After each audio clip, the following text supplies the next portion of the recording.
सुधाकर घारे आणि भरत भगत यांचा जामीन कोर्टाने फेटाळला। सुधाकर घारे आणि भरत भगत यांचा या घटनेत मोठा सहभाग असल्याचा थोरवे यांचा आरोप। पोलिसांकडे सबळ पुरावे असून सुद्धा अटक होत नाही। थोरवे मंगेश काळोखे हा सामाजिक कार्य करणारा माझा सहकारी।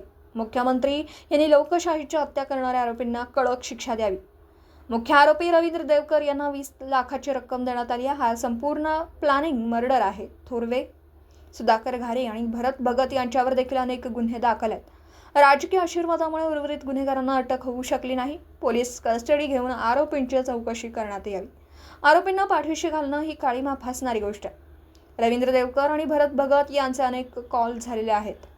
लोकशाहीचे मंगेश काळोखे यांच्या हत्या खटला फास्ट ट्रॅकवर चालवण्यात यावा, थोरवे यांची मागणी।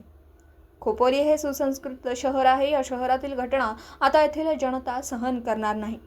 2 दिवसात उर्वरित आरोपींना अटक केली नाही तर ठिय्या आंदोलन करणार। जोपर्यंत अटक नाही तोपर्यंत खोपोली पोलीस स्टेशनमधून हलणार नाही असा इशारा आमदार महेंद्र थोरवे यांनी दिला।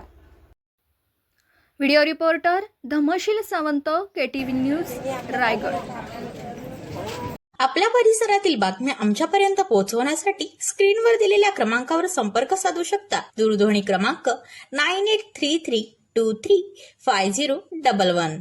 त्याचप्रमाणे अधिक माहितीसाठी स्क्रीनवर दिलेल्या KTV न्यूजच्या ईमेल आयडीवर देखील संपर्क करता येईल।